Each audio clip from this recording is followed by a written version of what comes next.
Magkakilala kayo? Oo, bro. Siya yung ex ko.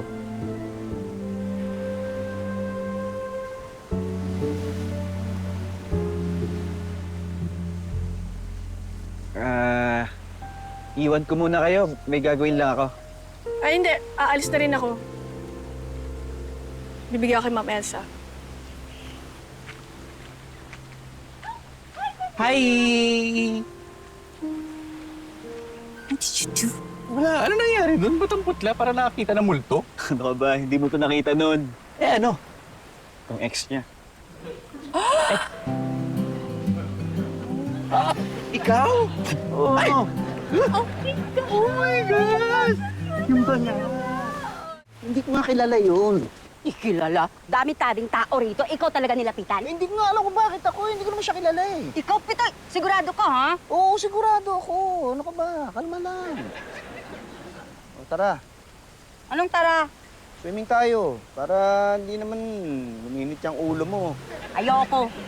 Hi, Pitoy! Ay, Pitoy? ako? Ako, teka, ako nga. Kilala mo ko? Oo, narinig ko nung tinawag ka niya.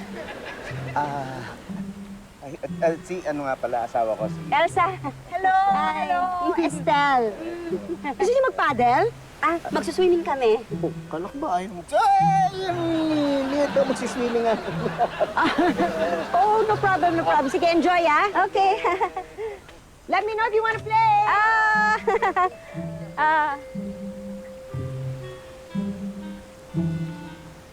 Swimming tayo?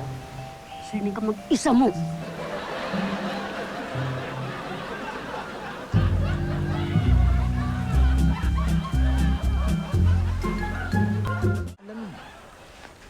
Tito! Oy. Tita! Pagpasensyahan nyo na po Para sa inyo po yung lahat na yan. On the house po. Madami pa pong padating. Talaga? Hindi, magbabayad kami. Ako, Tito, wag na. Pagbigyan mo na ako. Oh, di. Sige. Thank you. Sige po. Pag may gusto pa po kayo, order lang Okay, sige, sige. Sige po. Ay, Nay. Oh, bro. Uy, kamusta? Saan Kamusta galing? na uli siya? Gusto nga mamaya na siguro. Okay, sige. Upo na kayo, bro. Sige. Drinks. Hey, Eric! Wow, I love the concept of your resort. Sino naging inspiration mo? Inspiration po?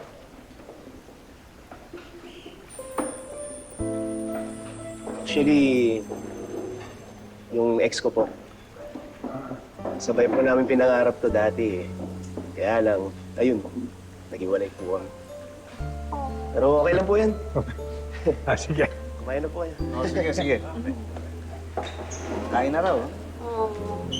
Awa naman.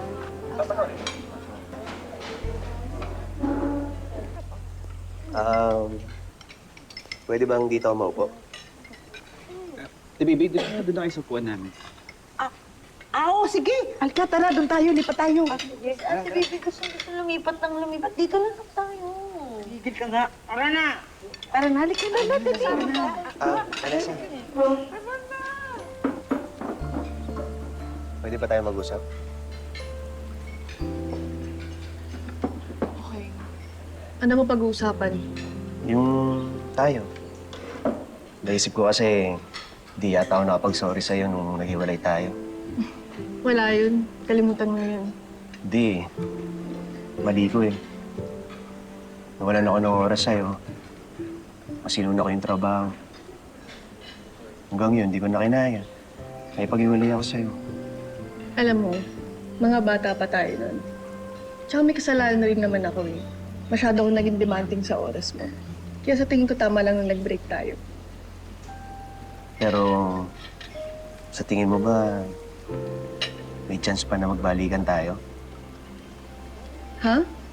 Eh wala, naisip ko lang, mas stable na ako ngayon. Mas magbibigyan na kita ng oras. Lahat ng ayaw mo sa akin, babaguhin. Ba't mo ba sinasabi yan? Mas masarap kasi maging successful kasama ka. Tingnan mo tong resort. Kinuha ko naman to para sa atin eh.